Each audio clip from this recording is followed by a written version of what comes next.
இப்போ ஒரு இறந்ததுக்கு முக்கியமான காரணம் எடுத்துக்கிட்டீங்கன்னா ரெண்டு குறைந்த விலை நிறைந்த தரம் தங்கள் தேவைகள் அனைத்தும் ஒரே இடத்தில் ஜெயச்சந்திரன். அவர் வென்டிலேட்டர்ல இருந்தார். அந்த ட்ரீட்மெண்ட் வந்து வென்டிலேட்டரா கொடுத்துக்கிட்டு இருந்தாங்க. டாக்டரோட தீவிர சிகிச்சைனால அந்த வென்டிலேட்டர்ல இருந்து கொஞ்சம் கொஞ்சமா வென்டிலேட்டர்ல வெளியே வந்து பைபேப்ன்ற மிஷினுக்கு வராரு.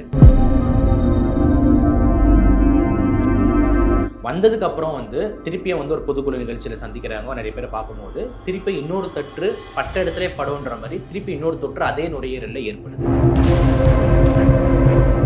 கொரோனா அதனால இறந்தாரு அப்படின்ற காரணத்தை சொல்றீங்க. ஆனால் அவர் இறந்ததுக்கு அப்புறம் அது வந்துட்டு இல்லைப்பா, அது வந்து பாசிட்டிவா இல்லை நெகட்டிவ் ஆயிடுச்சு அப்படின்னு அந்த மருத்துவமனையில் வந்து சொல்லியிருக்காங்க. என்னன்னா வந்து ஒருத்தங்க டெத் ஆயிட்டாங்க, அவங்களால பரவுமா? விஜய் சார் போறாருன்னும் போது அவர் நல்லா ஃபிட்டாக இருக்காரு.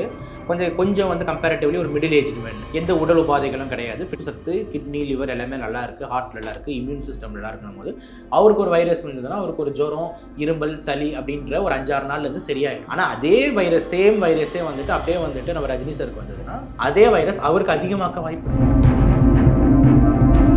இன்கேஸ் இந்த கூட்டத்துக்கு வந்து விஜயகாந்த் சார் போகாம இருந்திருந்தா சாரை காப்பாத்திருக்கலாமா? இல்லை, அதுதான் எல்லாரும் நிறைய பேர் கேட்டுட்டு இருக்காங்க. அவர் என்ன பண்ணியிருந்தா நம்ம வந்து அவர் காப்பாத்திருக்கலான்ட்டு.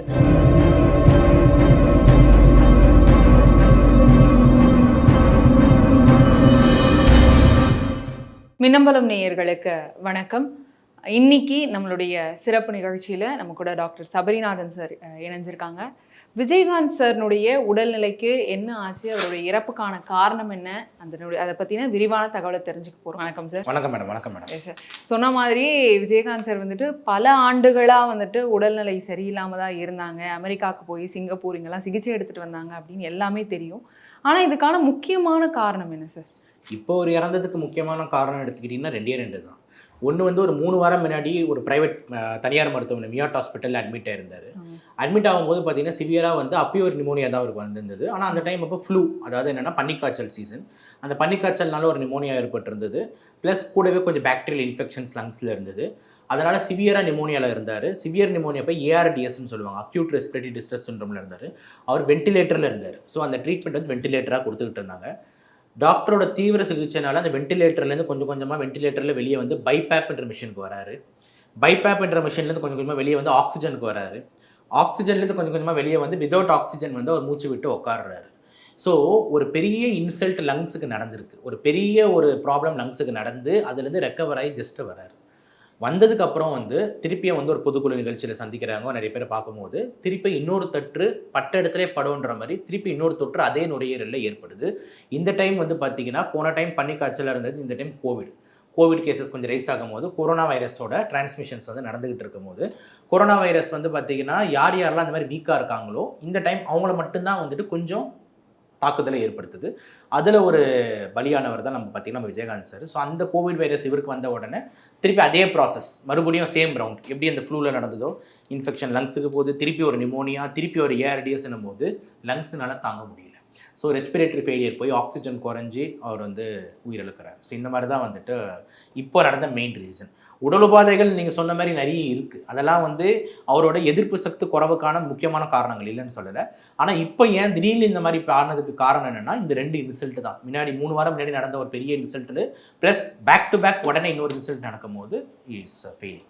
நீங்கள் கொரோனா அதனால இறந்தாரு அப்படின்ற காரணத்தை சொல்கிறீங்க. ஆனால் அவர் இறந்ததுக்கு அப்புறம் அது வந்துட்டு இல்லைப்பா, அது வந்து பாசிட்டிவா இல்லை நெகட்டிவ் ஆயிடுச்சு அப்படின்னு அந்த மருத்துவமனையில் வந்து சொல்லியிருக்காங்க. இப்போ வந்து பிரச்சனைனா இப்போ விஜயகாந்த் சார் போய் பார்க்கறதுனால பிரச்சனைன்றது ஒன்றுமே கிடையாது. புரியுதுங்களா? என்னென்னா வந்து ஒருத்தங்க டெத் ஆகிட்டாங்க, அவங்களால பரவுமா அப்படின்னா வாய்ப்பே கிடையாது. ஏன்னா அவங்க மூச்சு விடலை, அவங்க இரும்பலை, அவங்க வந்து பார்த்தீங்கன்னா இப்போ நிசப்தமாக இருக்காங்க. ஓகே, நீங்கள் கேட்குறது என்னன்னா அந்த டைம் இந்த கோவிட் டைம் அப்போலாம் வந்து ஈவன் டெட் பாடிஸை கூட வந்து யாரும் பார்க்க விடலை, அவங்களே டிஸ்போஸ் பண்ணிட்டு இருந்தாங்க. அதுக்கு முக்கியமான காரணம் என்னன்னா இப்போ டெட் பாடிஸை வாங்குறதுக்கு நீங்கள் ஒரு ஹாஸ்பிட்டல் சைடு போய் ஆகணும். அப்படி ஹாஸ்பிட்டல் சைடு போகும்போது பார்த்தீங்கன்னா வந்துட்டு அங்கே இருக்கிற ஹெல்த் கேர் ஒர்க்கர்ஸோட வந்து உங்களுக்கு ஒரு கான்டாக்ட்ஸ் ஏற்படும். அவங்க எல்லாருமே எக்ஸ்போஸ்டு. எப்படி நீங்கள் நினைக்கிற மாதிரி டெட் பாடியை வந்து இல்லை ஒரு டெத்தானவங்களை வந்து நடுவில் ரோட்டில் வச்சுட்டு இவங்க ஓடி போயிடுவாங்களா, இவங்க வந்து எடுத்துப்பாங்களா? அப்படி கிடையாது. ஓகேங்களா? ஸோ அப்படி போகும்போது ஒரு கான்ட்ராக்ஷன் ஏற்படும். அது மட்டும் இல்லாமல் நீங்கள் அங்கே போகும்போது பார்த்தீங்கன்னா ஒரு ஒரு தட்டுதல் இருக்கும், தடவுதல் இருக்கும், எல்லாரையும் ஹக் பண்ணுவோம், என்ன சார் இப்படி ஆயிடுச்சுன்னு கை கொடுப்போம், ஹாஸ்பிட்டலில் பல இடத்துல கை வைப்போம். அப்படின்னும் போது உங்கள் கையிலலாம் வைரஸஸ் வந்து வரத்துக்கு வாய்ப்பு இருக்குது. ஸோ நீங்கள் எல்லாருக்கும் அப்புறம் நீங்கள் போய் திருப்பி சிட்டிக்கு போகும்போது மற்றவங்களுக்கு பரப்ப வாய்ப்பு இருக்குது. அப்போ வந்து பார்த்தீங்கன்னா கோவிட் வேக்சின் போடாத ஏரா, அப்போ வைரஸ் தீவிரமாக பரவுற ஒரு டைம். அப்படின்னும் போது அதனால தான் வந்துட்டு ஈவன் ஒரு இறந்து போனவங்களுக்கு கூட ஹெல்த் கேர் பர்சனல்ஸே டிஸ்போஸ் பண்ணிட்டு இருக்காங்க. ஆனால் இப்போ வந்து அப்படி கிடையாது. இப்போ வந்து பார்த்தீங்கன்னா வேக்சின்ஸ் போட்டாச்சு, எல்லாருக்குமே 3 டோசஸ் வித் பூஸ்டர் போட்டிருக்கோம், எல்லாருக்கும் எதிர்ப்பு சக்தி இருக்குன்னும் போது everybody is fit competent enough. Okay, இப்போ அந்த வைரஸ் வந்து ஒரு தன்மையான மென்மையான வைரஸாக மாறிடுச்சு. அதனால வந்துட்டு தைரியமாக வந்து இப்போ இந்த டெத் ஆனவங்க போய் பார்க்கலாமா அப்படின்றதுக்கு பிரச்சனையே கிடையாது. ஸோ நான் என்ன சொல்ல வரேன்னா, டெத் ஆனவங்க பரப்ப மாட்டாங்கன்னு சொல்கிறேன். புரியுதுங்களா? அந்த டைம் அப்போ வந்து அந்த டெத் ஆனவங்களுக்காக தான் வந்து பண்ணுறது கிடையாது. நீங்கள் ஹாஸ்பிட்டல் போவீங்க, அதனால பரவுன்றதுக்காக தான் வந்துட்டு மெயினாக இப்போ ரெஸ்ட்ரிக்ட் பண்ணாங்க மொபிலைசேஷனை. இப்போ அந்த மாதிரி ப்ராப்ளம் இல்லாததுனால தைரியமாக பார்க்கலாம். ஆனால் இப்போ இவ்வளோ கூட்டம் சேரும் போது கண்டிப்பாக மக்களுக்கு கொஞ்சம் பேருக்கு பரவும், அதில் இல்லைன்னு சொல்லலை. பரவுனாலும் வந்துட்டு இந்த வைரஸோட வேரியன்ட் வந்து ரொம்ப மைல்டாக தான் இருக்குது. ஓகேங்களா? இந்த ஜேஎனோட வேரியன்ட் வந்து ரொம்ப மைல்டு. இது வந்து ஒமிக்ரானோட ஒரு சப்டைப். WHO என்ன சொல்லுதுன்னா, it is a variant of interest அப்படின்னு தான் சொல்லுதே தவிர it is a variant of கன்சர்ன்னு சொல்லலை. அப்படின்னு அர்த்தம்னா வந்துட்டு கன்சர்ன்னா பயப்படணும்னு அர்த்தம். இன்ட்ரெஸ்ட் அப்படின்னா வந்துட்டு ஜஸ்ட் இந்த மாதிரி ஒரு பரவுது அப்படின்ற மாதிரி தெரிஞ்சுக்கோங்க, கேர்ஃபுல்லாக இருங்க, அவ்வளோதான். ஸோ அதனால் வந்து இப்போ போகிறதுனால கேசஸ் கொஞ்சம் இன்க்ரீஸ் ஆகும்னா கண்டிப்பாக இன்க்ரீஸ் ஆகும். விஜயகாந்த் சார்னால இல்லை, அந்த கூட்டம் வர ஒரு 10,000-20,000 பேரில் வந்து பார்த்தீங்கன்னா அதில் யாராவது ஒரு 2 பாசிட்டிவ் பேஷண்ட் இருப்பாங்க, அவங்க இரும்புவாங்க. ஸோ கூட இருக்கிறவங்களுக்கும் கொஞ்சம் பரவ வாய்ப்பு இருக்குது. ஆனால் அது மைல்டாக தான் இருக்கும். வர இன்ஃபெக்ஷன்ஸ் வந்து சிவியராக ஒன்றுனா மைல்டாக தான் இருக்கும். யாருக்கு சிவியராக மாறும் அப்படின்னு கேட்டிங்கன்னா வந்துட்டு இந்த விஜயகாந்த் சார் மாதிரி இருக்கிற இன்னொரு இண்டிவிஜுவல். இப்போ வயசான இன்னொருத்தர் 20 வயசு வராரு. இப்போ எக்ஸாம்பிள் ரஜினி சார் அங்கே வராருன்னு வச்சுக்கோங்க. இப்போ அவருக்கு ஆல்ரெடி வந்து கிட்னி டிரான்ஸ்பிளான்ட் பண்ணியிருக்காங்க. அவர் ஒரு வயது முதியோர், அவருக்கு எதிர்ப்பு சக்தி குறவாக இருக்குது, ஆல்ரெடி இம்யூனோசப்ரெசிவ் ஸ்டீராய்ட்ஸ் எடுத்துக்கிட்டு இருக்காரு. இப்போ அவரு போய் அந்த கூட்டத்தில் கலந்துக்கும் போது அந்த கூட்டத்தில் இருக்கிற அவ்வளோ இரும்பல், அவ்வளோ தும்பல், அவ்வளோ காற்றுல அந்த கோவிட் இவரையும் தாக்க வாய்ப்பு இருக்குது. அப்படிதான் பரவுமே தவிர கூட்டத்தினால பரவுமே தவிர விஜயகாந்த் சார்னால பரவும். ஆனால் கூடயே விஜயகாந்த் சார் கூடயே பிரேமலதா மேம் இவங்கெல்லாம் கூட நிறைய பேர் இருந்தாங்க. அந்த இடத்துல அவங்க இருக்க தான் செய்கிறாங்க. அவங்களுக்கு வந்து நிறைய பேர் கை கொடுத்து ஆற தழுவி அவங்களுடைய அஞ்சலியை செலுத்திட்டு தான் வராங்க. இதனால ஏதாவது பிரச்சனை? கண்டிப்பா வந்து சான்ஸ் இருக்கு மேடம், இல்லைன்னு சொல்ல முடியாது. எப்படி நம்ம வந்து அவாய்ட் இல்லைன்னு சொல்ல முடியும். ஆனால் சிவியரா கண்டிப்பா வந்து இருக்கும். இல்லை, சிவியர்ன்றது அந்த நோய் வாங்குறவங்களோட உடல்நிலையை பொறுத்து. இப்போ எக்ஸாம்பிள் தான் நான் ரெண்டு இண்டிவிஜுவல் கொடுக்குறேன். இப்போ எக்ஸாம்பிள் விஜய் சார் போறாரு, ரஜினி சார் போறாரு. இதை வச்சா நம்ம கம்பேர் பண்ணலாம். இப்போ விஜய் சார் போறாருன்னும் போது அவர் நல்லா ஃபிட்டாக இருக்காரு. கொஞ்சம் வந்து கம்பேரிட்டிவ்லி ஒரு மிடில் ஏஜ் மேன். ஓகேங்களா? ஓல்ட் ஏஜ் கிடையாது, மிடில் ஏஜ் மேன். எந்த உடல் உபாதைகளும் கிடையாது, ஃபிட்டாக இருக்கிற ஒரு ஆளுன்னும் போது அவரோட எதிர்ப்பு சக்தி, கிட்னி, லிவர் எல்லாமே நல்லா இருக்குது, ஹார்ட் நல்லா இருக்குது, இம்யூன் சிஸ்டம் நல்லா இருக்கணும் போது அவருக்கு ஒரு வைரஸ் வந்ததுன்னா அவருக்கு ஒரு ஜுரம், இரும்பல், சளி அப்படின்ற ஒரு 5-6 நாள்லேருந்து சரியாயிடும். ஆனால் அதே வைரஸ், சேம் வைரஸே வந்துட்டு அப்படியே வந்துட்டு நம்ம ரஜினி சாருக்கு வந்ததுன்னா ஹீஸ் அண்ட் தோ வந்து பார்த்தீங்கன்னா அவர் வந்து சூப்பர் ஸ்டார் அப்படின்ற படத்தில் இருந்தாலும், பட் ஆனால் உடல் வயசில் பார்த்தீங்கன்னா ஒரு முதியோர், 71 வயசு ஆகுது, 70 மேலே ப்ளஸில் இருக்காரு, ப்ளஸ் ரீனல் டிரான்ஸ்பிளான்ட் பண்ணியிருக்காரு, ப்ளஸ் அன்கண்ட்ரோல் மற்ற ப்ராப்ளம்ஸ் இருக்கணும் போது அதே வைரஸ் அவருக்கு அதிகமாக்க வாய்ப்பு இருக்குது. ஓகேங்களா? ஸோ சேம் வைரஸ் தான். ஆனால் நோய் வாங்குற அந்த பேஷண்ட்டோட ஹெல்த் கண்டிஷனை பொறுத்து ஒருத்தருக்கு சிவியராகவும், ஒருத்தருக்கு கம்மியாகவும், ஒருத்தருக்கு பெருசாக ஒன்றுமே இல்லாதவங்களும் மாறும். இன்கேஸ் இந்த கூட்டத்துக்கு வந்து விஜயகாந்த் சார் போகாம இருந்திருந்தா சாரை காப்பாத்திருக்கலாமா? இல்லை, அதுதான் எல்லாரும் நிறைய பேர் கேட்டுட்டு இருக்காங்க, அவர் என்ன பண்ணியிருந்தா நம்ம வந்து அவர் காப்பாற்றிருக்கலான்ட்டு. எனக்கு தெரிஞ்சு அவருனால வந்து 3 விஷயம் தான் பண்ண முடியும். ஒன்று வந்து பார்த்தீங்கன்னா வந்து ஃபஸ்ட்டு வந்துட்டு இந்த வேக்சின். ஓகேங்களா? அதாவது என்னென்னா பூஸ்டர் டோஸ். கொரோனாவோட 3 டோஸ் போட்டிருப்பாங்க. ஆனால் இப்போ வருஷம் பூஸ்டர் டோஸ் போடணுன்றது தான் WHO ரூலும் சரி, கோல்டு, ஜீனா எல்லா கைட்லைன்ஸோட ரூல் என்னன்னா every year Covid booster. So இந்த வருஷத்துக்கான கோவிட் பூஸ்டர் வந்து போட்டிருக்காங்களா அப்படின்றது வந்து ஒன்று. ஏன்னா கோவிட் பூஸ்டர் மேபி போட்டிருந்தா அந்த வைரஸோட தாக்கம் பெரிய லெவலில் வந்து இல்லாமல் இருந்திருக்க ஒரு சான்ஸ் இருக்குது. இது ஒன்று அவர் பண்ணியிருக்கலாம். ரெண்டாவது வந்து பார்த்தீங்கன்னா அவர் வந்து அவரை ரெஸ்ட்ரிக்ட் பண்ணியிருக்கணும் வீட்டில். ஓகேங்களா? இப்போ தான் இவ்வளோ பெரிய ஒரு லங்கில் ஒரு இவ்வளோ பெரிய இன்சிடென்ட் ஆகி ஒருத்தர் காப்பாற்றி வெளியே வராருன்னும் போது திருப்பியும் வந்துட்டு ஒரு 500-1000 பேர் அவங்க தொண்டர்களை வந்து கூப்பிட்டு சந்திக்கிறது வந்து பார்த்தீங்கன்னா it was not and correct. அவரை வீட்லேயே ரெஸ்ட்ரிக்ட் பண்ணியிருக்கணும். மேபி ஒரு வீடியோ காலோ ஒரு ஜூம் கால் மூலயமா அவர் ஏதாவது பேசியிருக்கலாம். அதுக்கு பதில் அவர் வந்து மக்களை சந்திக்கணும், நம்மளுக்கு வந்து பிரச்சனை இல்லை, நம்ம வந்து தொண்டர்கள் ரொம்ப பேர் ஆர்வமாக இருக்காங்க நம்மளை பார்க்கணும், ஒரு வாட்டி கேப்டன் பேச பார்க்கணும், எப்படி இருக்காரு என்ன ஏதுன்னு நம்மளை வந்து சந்திக்கிறாரு. சந்திக்கும் போது கண்டிப்பாக அந்த கூட்டத்தில் வந்து ஒரு பரவல் இருக்க செஞ்சுருக்கலாம். அதில் வந்து தொற்று ஏற்பட்டுருக்கிறதுக்கு முதல் வாய்ப்பு அதுதான் நம்ம எடுத்துக்க முடியும்.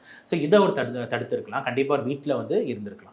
மூணாவது வந்து பார்த்திங்கன்னா வந்துட்டு கொஞ்சம் anti oxidants and vitamin C இதெல்லாம் வந்து கொஞ்சம் காஷியஸாக வந்து கொஞ்சம் ஹையர் அமௌண்ட்ஸில் வந்து டயட்டில் போயிருக்கலாம். ஏன்னா விட்டமின் சி, ஆன்டி ஆக்சிடென்ட்ஸ் தான் at the end of the day பார்த்திங்கன்னா இந்த கோவிடாக இருக்கட்டும், எனி இன்ஃபெக்ஷன்ஸாக இருக்கட்டும், ஃபைட் பண்ணுற கெப்பாசிட்டியை கொடுக்கும்.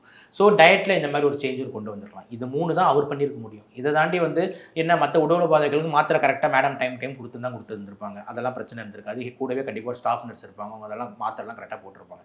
ஸோ அவர் வந்து மேபி இந்த வேக்சினேஷன் ஒரு ப்ரீ செக்காக முன்னாடியே போட்டிருக்கலாம். ஒன்று. ரெண்டாவது வந்து பார்த்தீங்கன்னா வீட்டில் மெயினாக இருந்திருக்கணும். இதுதான் முதல் பாயிண்ட்டு. அப்புறம் டயட்டில் கொஞ்சம் சேஞ்சஸ். இவ்வளோ மட்டும்தான் அவரால் பண்ணியிருக்க முடியும். அதில் ரெண்டாவது பாயிண்ட் வீட்லேயே இருந்து வெளியே வராமல் இருந்திருந்தா மேபி வந்துட்டு இதை தடுத்திருக்க முடியுன்றது ஒரு நல்ல நம்பிக்கையான ஒரு பாயிண்டாக இருக்குது. ஸோ அடுத்த மது பழக்கம் அவர்கிட்ட இருந்தது அப்படின்றது எல்லாருக்குமே தெரியும். அதனால தான் அவருக்கு இந்த நர்வஸ் சிஸ்டம் பாதிப்பு ஏற்பட்டதாகட்டும், அதுக்கப்புறமேட்டுக்கு அவரோட நுரையீரல் பாதிப்பு, ஈவன் அவருக்கு சுகர் வந்தது, இது எல்லாத்துக்குமே ஒரு அடிப்படையான காரணம் மது பழக்கம் அப்படின்னு எடுத்துக்கலாமா? கண்டிப்பாக வந்து எல்லாத்துக்குமே கான்ட்ரிபியூஷன்ஸ் இருக்குது மேடம், இல்லைன்னு சொல்ல முடியாது. இப்போ எக்ஸாம்பிள் வந்துட்டு ஒரு கேம் விளையாடுறாங்க அப்படின்ற மாதிரி எடுத்துக்கிட்டோம் அப்படின்னா வந்து 11 பேரை கான்ட்ரிபியூட் பண்ணாதான் அந்த கேம் அப்படின்னு ஒன்று நடக்குது. அதே மாதிரி எந்த நோயின்னு எடுத்துக்கிட்டாலுமே எல்லாத்தோட கான்ட்ரிபியூஷன் இருக்கும். இப்போ எக்ஸாம்பிள் அவர் நுரையீரல் நிபுணர், இப்போ நான் வந்து பார்த்தீங்கன்னா வந்து எனக்கு ஒரு கேன்சர் பேஷண்ட் ஒருத்தவங்க வராங்க அப்படின்னா நிறைய ஃபேக்டர்ஸ் இருக்கும். இப்போ வந்து பார்த்தீங்கன்னா அவங்க வந்து ஓல்டேஜாக இருப்பாங்க, சிகரெட் ரொம்ப நாள் பிடிச்சிருப்பாங்க, எதிர்ப்பு சக்தி அவங்களுக்கு குறைவாக இருக்கும், அவங்க ஃபேமிலியில் ஆல்ரெடி யாருக்காவது கேன்சர் வந்துருக்கும். இந்த மாதிரி எல்லா ஃபேக்டர்ஸ்க்கும் ஒரு 10% கான்ட்ரிபியூஷன் இருக்குது. நான் சொல்கிறது புரியுதுங்களா? எல்லாமே கான்ட்ரிபியூட் பண்ணாதான் அந்த ப்ராடக்ட்ன்றது வரதுக்கு வாய்ப்பு அதிகமாகுது. புரியுதா நான் சொல்கிறேன்? இப்போ எக்ஸாம்பிள் ஒரு காஃபி இருக்குன்னு வச்சுக்கோங்க, தண்ணியும் வேணும், பாலும் வேணும், சர்க்கரையும் வேணும், காஃபியும் வேணும் தான் அந்த காஃபின்ற ப்ராடக்ட் வருது. புரியுதுங்களா? இது நீங்கள் 2 எடுத்துட்டிங்கன்னா உங்களுக்கு காஃபி வரும், ஆனால் அது காஃபியாக இருக்கிறதுக்கு சான்ஸ் கம்மி. நான் எப்படி சொல்ல வரேன்னா, அப்போ ஒரு நோயின்னு ஒன்று வருதுன்னா எல்லாத்தோட கான்ட்ரிபியூஷன் ஃபேக்டர்ஸும் இருக்குது, அதில் ஆல்கஹாலும் கூடும். ஓகே, இப்போ வந்து வயது முதியோர்களில் பார்க்கின்சன்ஸ் ரொம்ப காமன், அந்த பேசுறது ஸ்லர்ரிங், அது வந்து பார்த்தீங்கன்னா மல்டிபிள் ரீசன்ஸ்லாம் இல்லை, அதாவது வயது முதிர்ச்சினாலே வரலாம். ரெண்டாவது வந்து பார்த்தீங்கன்னா நீங்கள் சொல்கிற அந்த மது பழக்கம் ரொம்ப அதிகமாக எடுக்கிறதுனாலே வரலாம். மூணாவது வந்து பார்த்தீங்கன்னா இந்த நரம்பு தளர்ச்சி வந்து இந்த விட்டமின்ஸ்லாம் குறைபாடு, ஏன்னா மது அதிகமாக இருந்தவங்களுக்கு விட்டமின் B12 டெஃபிஷியன்சிஸ்லாம் வரும். அப்படி அந்த விட்டமின்ஸ் குறைபாடுனால அதை நம்ம சரியாக அட்ரஸ் பண்ணலாம், அதனால வரலாம். ஸோ இது எல்லாமே கான்ட்ரிபியூட் பண்ணுது. கண்டிப்பாக ஆல்கஹாலுக்கு ஒரு பெரிய ரோல் இல்லைன்னு சொல்லவே முடியாது. கண்டிப்பாக அதுக்கு ஒரு ரோல் இருக்குது, அதுக்கு ஒரு பர்சன்டேஜ் இருக்குது. ஆனால் அந்த ஆல்கஹால் மட்டும் இல்லாமல் இருந்ததா எல்லாமே சூப்பராக இருந்திருக்குமா அப்படின்னு கேட்டிங்கன்னா கிடையாது. ஆனால் கண்டிப்பாக இப்போ இருக்கிற வரைக்கும் மோசமாக இருக்க மாட்டார். தேன் திஸ் கொஞ்சம் ஃபார் பெட்டராக இருந்திருக்கு, அது மட்டும் சொல்லுங்கள். ஸோ அடுத்த ரஜினி சைடில் இருக்கிறவங்க, ரஜினி வந்து இந்த மாதிரி நிறைய பேர்கிட்ட சொல்லிட்டு இருக்காங்க அப்படின்னு ஒரு செய்தி போயிட்டு இருக்கு. அது என்னன்னா, நானும் அவரும் ஒரே இடத்துல தான் ட்ரீட்மெண்ட் எடுத்தோம், எனக்கு கொடுத்த டோஸோட இது வந்துட்டு கரெக்டாக இருந்தது, என்னுடைய உடல் வந்து ஏற்றுக்குச்சு, அவருக்கு கொடுத்த டோஸ் வந்துட்டு கொஞ்சம் அதிகமானதுனால அவருக்கு இப்படி ஆயிடுச்சு உடம்பு அப்படின்னு சொல்லியிருக்காரு. அதை நீங்கள் எப்படி பார்க்குறீங்க? அது உண்மைதானா? டோஸ் அதிகமாக கொடுக்கறதுனால பிரச்சனைகள் சார் எதை பேஸ் பண்ணி எந்த டிசீஸை பேஸ் பண்ணி சொல்கிறார்? மேபினா இந்த ரீனல் டிரான்ஸ்பிளான்ட்டை பேஸ் பண்ணி தான் சொல்லியிருக்கலாம். ஏன்னா இப்போ ஒரு கிட்னி டிரான்ஸ்பிளான்ட் பண்ணுறாங்க அப்படின்னா, டிரான்ஸ்பிளான்ட் பண்ண கிட்னி வந்து நம்ம உடம்புல பத்திரமா இருக்கணும் அப்படின்னா இம்யூனோ சப்ரசன்ஸ்னு கொடுப்பாங்க, ஸ்டீராய்ட்ஸ் கொடுப்பாங்க. இம்யூனோ சப்ரசன்ஸ்னு என்னென்னா, ஏன்னா நம்ம உடம்போட எதிர்ப்பு சக்தி, இப்போ நீங்கள் புதுசாக வச்சிருக்க கிட்னி வந்து ஒரு ஃபாரின் மாதிரி, நான் சொல்கிறது புரியுதுங்களா? இப்போ இந்தியான்னு ஒரு நாடு இருக்குது, திடீர்னு வந்து பார்த்தீங்கன்னா ஒரு அமெரிக்கா ஆளுங்க இருந்தால் உங்களுக்கு ஈஸியாக கண்டுபிடிச்சிட மாட்டீங்களா? ஏன்னா நம்ம கலர்லேயே இல்லையே, யாராவன் அப்படின்ற மாதிரி. அப்போ உடனே அவனுக்கு ஒரு தாக்குதல் ஏற்படுத்தும், என்னப்பா எங்கேருந்து வந்திருக்க, யார் நீ அப்படின்னு. அந்த மாதிரி ஒரு புது கிட்னி இன்னொருத்தவங்ககிட்ட எடுத்து வைக்கும் போது நம்ம உடம்பு அந்த கிட்னி மேலே வந்து பாயும். ஓகேங்களா? யார் நீ புதுசாக இருக்கியே, பிறப்புலேருந்து நீ எங்கள் கூட இல்லையேன்ட்டு அது மேலே ரியாக்ஷன் கொடுக்கும்.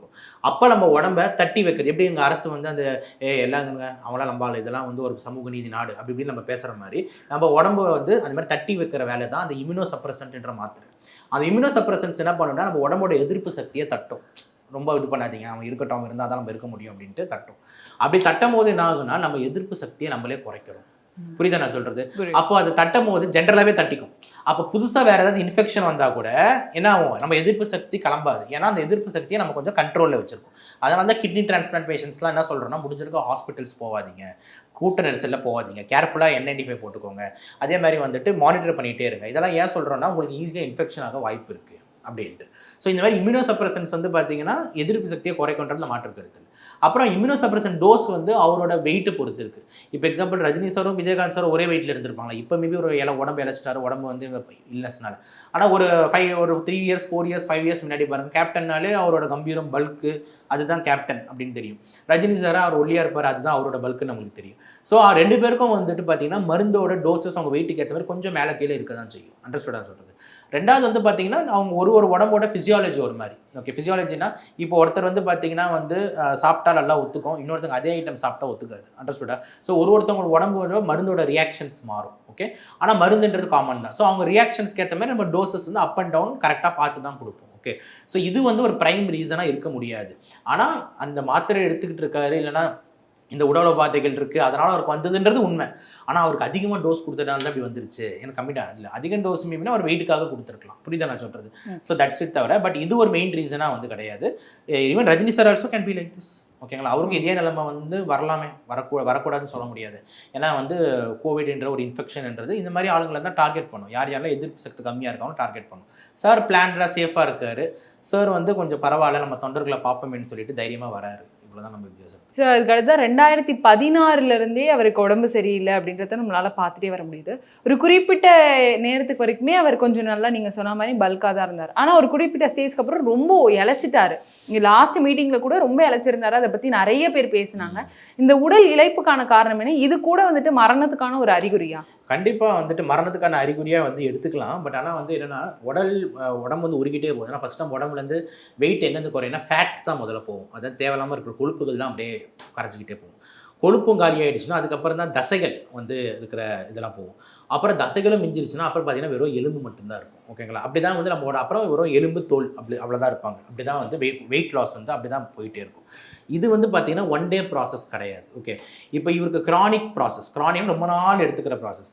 ஏன் சார் இந்த மாதிரி இவருக்கு வந்து இப்படி வரணும்னா நிறைய ரீசன்ஸ் இருக்கலாம். இப்போ ஃபஸ்ட்டு வந்து உடல் உபாதைகள்னால வெயிட் லாஸ் அப்படின்றனா பிரைமரி அது கிடையாது. மெயினான அந்த உடல் உபாதைகள்னால அவரோட ரொட்டீன் சாப்பாடுல நிறைய சேஞ்சஸ் இருக்கும்.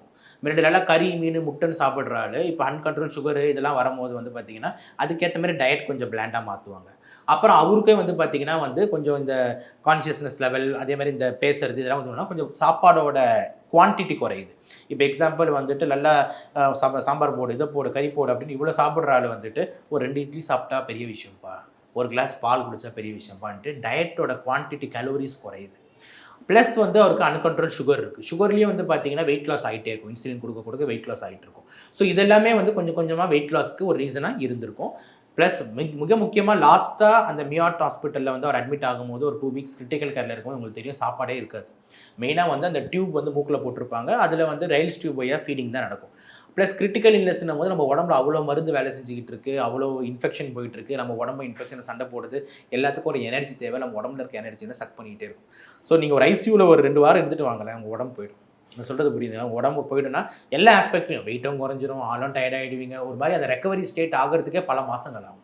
ஓகே, ஸோ அதனால் வந்துட்டு இந்த மாதிரி பல்வேறு கட்டங்கள் ரீசன்ஸ்னால தான் அவரோட ஸ்டெப்பான வெயிட் லாஸ்க்கு காரணமாக. விஜயகாந்த் சார்னுடைய ஏஜில் இருக்கிறவங்களோ அல்லது அவருக்கு வந்த நோய்கள்லாம் இருக்கக்கூடிய பெரியவர்கள் தங்களை எப்படி சார் பாதுகாத்துக்கலாம்? ஆக்சுவலாக வந்து அவங்க எப்படி பாதுகாத்துக்கலாம் அப்படின்னு எடுத்துக்கணும். சாரே ஒரு நல்ல எக்ஸாம்பிள் கொடுத்துட்டு போயிருக்காரு. ஃபஸ்ட்டு வந்து பார்த்தீங்கன்னா வந்து restrict yourself to home. அது ரொம்ப ரொம்ப முக்கியம். அட்லீஸ்ட் வந்து இந்த வேவ் வந்து முடிகிற வரைக்கும் மோஸ்ட்லி வந்து ஒரு ஜான்வரி பிப்ரவரிக்குள்ளே கொஞ்சம் குறைஞ்சிரும். அதுக்குள்ளே வெயில் வந்துடும், இதோட பீக் போய் கொஞ்சம் இறங்கிடும். ரெஸ்ட்ரிக்ட் யுவர் செல்ஃப் டு ஹோம்ன்றது ஒன் இம்பார்ட்டன்ட்டு. ரெண்டாவது வந்து நீங்கள் சிம்டமேட்டிக்காக இருக்கீங்களா, நீங்கள் வந்து தயவு செஞ்சு வெளியே போகாதீங்க. அப்படி போகிற மாதிரி எமர்ஜென்சி போகிற மாதிரி இருந்தாலும் மாஸ்க் மாதிரி ஒன்று போட்டுட்டு போங்க. இது ரெண்டாவது ரொம்ப ரொம்ப முக்கியமான பாயிண்ட். மூணாவது வந்து பார்த்தீங்கன்னா நீங்கள் தடுப்பூசி கண்டிப்பாக இந்த பூஸ்டர் டோஸ் இந்த வருஷத்துக்கான தடுப்பூசி போட்டுருங்க. மூணாவது பாயிண்ட். நாலாவது வந்து பார்த்தீங்கன்னா நான் சொன்ன மாதிரி டயட்டில் வந்து கொஞ்சம் வந்து விட்டமின்ஸ் இதெல்லாம் ஆன்டி ஆக்சிடென்ட்ஸ்லாம் எடுக்க ஆரம்பிங்க. இந்த 4 வந்து இந்த வயது முதியோர்கள் இம்பார்ட்டண்ட்டாக பண்ணணும். என்ன சிம்பிளாக நம்ம சொல்லணும்னா, நம்ம ஒரு பேஷண்ட்ஸ் வந்து நம்ம கிளினிக்கில் வராங்க, நம்ம பார்க்குறோம், ஒரு யங்ஸ்டர் நான் பார்க்குறேன் வந்து என்னப்பா ஃபீவர் கொஞ்சம் இருக்குது, நல்லா கோல்டு இருக்குது, கோவிட் மாதிரி சயின்ஸ் தெரியுதுப்பா, ஒரு 7 days வீட்டில் இருந்து போனால் ஐயோ 7 days வீட்லையா என்ன சார் சொல்கிறீங்க, இல்லைப்பா அப்போ தான் நல்லதுன்னா அவருக்கு திருப்பி கேட்குற வந்து சரி சார் 7 days வீட்டில் இருக்க சம்பளம் நீங்கள் தரீங்களான்னு கேட்குறாரு. ஸோ நான் வந்து சொல்கிறேன் என்னப்பா இப்படி சொல்கிறேன் அப்படின்னா நம்மளுக்கு ஒரு சரியான அடி போட்டார். என்னப்பா இப்படி சொல்கிறேன்னு கேட்டால் ஆமாம் சார் பையன் படிக்கிறான், வீடு வாடகை வீடு வர 20,000 தானே எல்லாம் பண்ணணும், இல்லை நீங்கள் வீட்டில் இருந்தால் எப்படி சரிட்டு இருக்குது, எங்கள் முதலாளி எப்படி விடுவார். ஸோ நான் என்ன சொல்கிறேன்னா அந்த ஒரு ஓனர்ஸுமே சரி இல்லைனா ஒரு முதலாளிகளும் சரி இல்லை அரசு தரப்பில் கோவிட் மாதிரி ஒரு சிம்டம்ஸ் இருக்குது பாசிட்டிவ் மாதிரி வருதுன்னா தயவு செஞ்சு ஒரு 7 நாள் பேட் லீவ் கொடுத்து அவங்க வீட்டில் உட்கார வைங்க. ஏன்னா அவங்க வந்து இப்போ பாருங்கள் அவர் யங்ஸ்டர் அவர் தைரியம் எனக்கு உடம்பு முடியலாம் கூட பரவாயில்ல வேலை செஞ்சிடறான்னு கஷ்டப்பட்டு வந்துடுறாரு. ஆனால் அவர் வேலை செய்கிற வர இடத்துல வந்து பார்த்தீங்கன்னா வந்து ஒரு வயசான ஒருத்தர் ரைட்டராக இருப்பார், ஒரு வயசான ஒருத்தர் எடிட்டராக இருப்பார், யாராவது ஒருத்தவங்க வந்து இந்த ஸ்டீராய்டு மாத்திரைங்க இந்த கிட்னி ப்ராப்ளம்க்குலாம் மாத்திரை சாப்பிட்டுக்கிட்டு ஒரு வேலை செய்கிற ஒரு ஆயாமாவாக இருக்கும். அவர் வந்து அங்கே இரும்பில் வந்து பார்த்தீங்கன்னா அவர் பிழைச்சிப்பார். ஆனால் இந்த ஆயாமாவோ இல்லைன்னா அந்த வயசான ரைட்டருக்கோ அதே இன்ஃபெக்ஷன் போகும்போது அவங்களுக்கு விஜயகாந்த் சாருக்கு நடந்த மாதிரி ஏதோ நடக்க வாய்ப்பு இருக்குது. அப்போது இன்ஃபெக்ட் ஆனவங்க வீட்டில் ரெஸ்ட்ரிக்ட் பண்ணிக்கிறதுன்றது ரொம்ப ரொம்ப இம்பார்ட்டன்ட் மூவ். ஓகே, அதை நிறைய பேர் பண்ண மாட்டேன்றாங்க பல்வேறு பொருளாதார காரணத்துக்காக. அதுக்கு நம்ம அதை அட்ரஸ் பண்ணி நாங்கள் அவங்களெல்லாம் இன்ஃபெக்ட் ஆகிறவங்களாம் டக்குன்னு வீட்லேயே கொஞ்சம் ரெஸ்ட்ரிக்ட் பண்ணிக்கிட்டாங்கன்னா இந்த வைரஸோட ஸ்பீடாக 1-2 months டப்புன்னு போயிடும். மார்டாலிட்டி கேஷுவாலிட்டிஸ் எதுவுமே இருக்காது. ஓகே, எமர்ஜென்சி வெளியே போகிற மாதிரி இருந்தாலும் மாஸ்க் போட்டு போகிறது. இங்கே அதுவும் உல்ட்டாவாக நடக்குது. யாரெல்லாம் நல்லா இருக்காங்களோ அவங்களாம் ஏதோ வந்துருமோ அப்படின்னு சொல்லிட்டு சில பேர் பயப்படுவாங்க. அவங்களாம் எல்லாம் 2-3 மாஸ்க்லாம் போட்டுட்டு போயிட்டு இருப்பாங்க. ஆனால் கோவிட் பாசிட்டிவாக இருப்பான், அவன் தைரியமாக இரும்பிட்டு போயிட்டு இருப்பான் ரோட்டில், ஆனால் மாஸ்கே போட மாட்டான். ஸோ யார் மெயினாக போடணும்னா இந்த இன்ஃபெக்டாக இரும்புறவங்க தான் மெயினாக மாஸ்க்கை போடணும். அப்படி இல்லாமல் உல்ட்டாவாக போடுறாங்க. ஸோ இந்த ஆங்கிளாக நம்ம வந்து பார்க்கணும். கொரோனா வந்துட்டு இப்போ நீங்கள் சொன்ன மாதிரி இந்த மழை காலம்ன்றதுனால கொஞ்சம் வேகமாக பரவிட்டு வர வாய்ப்பு இருக்குது. இப்போ இது எல்லா ஏஜுமே வந்துட்டு இது பண்ணணும்னு சொல்லியிருக்கீங்க. அப்போ கொரோனா வந்தது போது இந்த நிலவேம்பு கஷாயம், பேராசிட்டமால், அப்புறம் டோலோ இதெல்லாம் எடுக்க சொன்னாங்க. இப்போ கொரோனா வருது அப்படின்னா நீங்கள் சொன்ன மாதிரி வீட்டில் இருக்கிறத தாண்டி என்ன மாதிரியான மெடிசின்ஸ் எடுத்துக்கலாம் சார்? மெடிசின்ஸ்ன்றது வந்து பார்த்தீங்கன்னா செல்ஃப் மெடிசன் போது நீங்கள் சொன்ன நீங்களே அழகாக சொல்லிட்டீங்க. என்ன அப்படின்னு பார்த்தீங்கன்னா ஃபீவருக்கு ஒரு சிம்பிள் பேராசிட்டமால் போதும், ஓகேங்களா. அப்புறம் சிம்டமேட்டிக் மேனேஜ்மெண்ட், தொண்டை வலி இருந்ததுன்னா, இன்ஃபெக்ஷன் இருந்ததுன்னா அதுக்கேற்ற மாதிரி ஆன்டிபாக்டீரியல், ஆன்டிவைரல்ஸ் கொடுப்போம். அதுக்கப்புறம் வந்து பார்த்தீங்கன்னா வந்துட்டு ஃப்ளூயிட், நிறைய தண்ணிகள் குடிக்க வேண்டிய ரொம்ப அவசியம் இருக்குது. காரம் மசாலா அவாய்ட் பண்ணிக்கணும். பிளாண்ட் டயட், இட்லி, பிரெட், கஞ்சி இந்த மாதிரி வச்சுக்கிறது ரொம்ப இம்பார்ட்டன்ட். இதெல்லாம் வீட்டில். ஆனால் ஒரு ஃபீவர் 1 day 2 days மாதிரி கொஞ்சம் டயர்ட்னஸ் அதிகமாக நீங்கள் வீட்டில் உட்கார்றது நல்லது இல்லை. இமீடியட்டாக போயிட்டு ஒரு டாக்டர், பல்மனாலஜிஸ்ட் யாராவது பார்த்தீங்கன்னா so they will address your problem. அதுக்கேற்ற மாதிரி இந்த ஆன்டிபாக்டீரியல், ஆன்டிவைரல்லாம் வந்துட்டு நம்ம நிகழ்ச்சியில் சொல்கிறது வந்து தவறும் கூட. ப்ளஸ் அந்த பேர் சொல்லும்போது நிறைய பேருக்கு அவங்க பாடிக்கு ஏற்ற டோஸ் இதெல்லாம் உங்களுக்கு தெரியாது. மெடிக்கல் ஷாப் காரணம் பார்த்தீங்கன்னா உங்களுக்கு ரூல்ஸ் கிடையாது. மாத்திரை விற்க தான் நம்ம பார்ப்போம், ஓகேங்களா. இந்த மாத்திரை தான் கொடுத்துருவோம் அப்படின்னு சொல்லி கொடுத்துருவாங்க. ஆனால் அந்த மக்கள் போட தெரியாத டோஸில் போடுறாங்க, ஓகேங்களா. அது தவறு. இப்போ எக்ஸாம்பிள் பேராசிட்டமால் எடுக்கும்ன்றதே நான் 1-2 இன்சிடென்ட் வந்து எனக்கு மன கஷ்டமாக இருக்குது. பேராசிட்டமால் எடுக்கலாம் அப்படின்னும் போது ஒருத்தவங்க வந்து 1 மணி நேரத்துக்கு ஒரு வாட்டி ஒரு பேராசிட்டமால் டேப்லெட் எடுத்துக்கிட்டு ஒரு வயது முதியோரமாக உட்காந்துக்கிட்டு இருக்கு. ஜுரம் அடிச்சது எவ்வளோ மாத்திரை போட்டிங்கன்னா வந்து நேற்று வரைக்கும் பார்த்தீங்கன்னா 15 மாத்திரை போட்டிருக்கேன் பேராசிட்டமால்ன்ட்டு. இப்போ இன்னைக்கு வந்து ஃபுல் வயிறு வலின்னு வராங்க, மஞ்சக்காமல்னு வராங்க. என்னன்னு பார்த்தா பேராசிட்டமால்னால லிவர் காலி ஆயிடுச்சு. ஏன்னா பேராசிட்டமாலோட டோஸ் வந்து பார்த்தீங்கன்னா ஒரு நாளைக்கு 3 to 4 times தான் எடுக்கும். அதுக்கு மேலே எடுக்கும் போது லிவருக்கு வந்து டேமேஜ் ஏற்படும். ஸோ நம்ம மக்கள் வந்து பார்த்தீங்கன்னா டோஸ் தெரியாமல் எடுக்காதீங்க, ஓகேங்களா. அதுக்கு தானே வந்துட்டு மருத்துவர்கள் இருக்காங்க, ஓகேங்களா. உங்களுக்கு காசு பிரச்சனை இருந்தால் கவர்மெண்ட் ஹாஸ்பிட்டலில் இருக்க மருத்துவரை போய் ஃப்ரீயாக கூட பாருங்கள். ஆனால் ப்ரெஸ்கிரிப்ஷனே இல்லாமல் நீங்களே ஒரு செல்ஃப் மெடிக்கேஷன் ஆங்கிள் போகிறது தவறு. வீட்டில் அம்மா வந்து கஞ்சி வச்சு கொடுக்குறாங்க, கஷாயம் வச்சு கொடுக்குறாங்க, அது தனிக்காது. பட் ஆனால் this are all drugs are chemistry. Drugs are having dose. புரியுதா சொல்கிறது? இந்த மருந்துகளில் வந்து கெமிஸ்ட்ரி இருக்குது, டோஸ் இருக்குது. இதை வந்து டோஸை மேலே கீழே ஏற்றுறதுக்கு வந்து நம்மளுக்கு தெரியாது. அதை படித்தவங்களுக்கு மட்டும்தான் தெரியும். ஸோ மற்றபடி கஷாயம் அம்மா எக்ஸ்பர்ட்டு, நம்ம ஆயா எக்ஸ்பர்ட்டு, அவங்க வைப்பாங்க. நிலவேம்பு கஷாயமாக இருக்கட்டும், வீட்டில் செய்கிற மருத்துவ கஷாயமாக இருக்கட்டும், தாராளமாக குடிங்க. ஆனால் மாத்திரைன்னு ஒன்று போடும்போது கண்டிப்பாக டாக்டர் சொல்கிற டோஸில் ஃபாலோ பண்ணுறது தான் நம்மளுக்கு சேஃப். அதனால் டாக்டர் அந்த ப்ரெஸ்கிரிப்ஷன் மருந்துகளை மட்டும் நான் பேர் கூடாததுக்கு இம்பார்ட்டன்ட் காரணம் இதுதான். ஏன்னா வந்து தவறான நம்ம முன்னாடி இதில் வந்து சில பேர் தவறான வந்துட்டு பேராசிட்டமால் எடுக்கலாம்னு சொன்னீங்க சார், 1 மணி நேரத்துக்கு ஒன்று எடுத்துகிட்டு ஒரு பாட்டி சொல்லி லிவரெல்லாம் வந்து ப்ராப்ளம் வர்றது வந்து மன கஷ்டமாக போகுது. அதனால் வந்துட்டு மெடிசின் எடுக்கும்போது please consult a doctor and you take a dose. அதுதான் கரெக்டான ஆப்ஷனாக வந்து இருக்கும். Thank you sir. இவ்வளோ நேரம் ஒதுக்கி விரிவான தெளிவான பதில்களுக்கு நன்றி சார். வாய்ப்புக்கு ரொம்ப நன்றி மேடம். நன்றி. குறைந்த விலை, நிறைந்த தரம், தங்கள் தேவைகள் அனைத்தும் ஒரே இடத்தில். ஜெயச்சந்திரன். மின்னம்பலம்.com தமிழின் முதல் மொபைல் பத்திரிகை.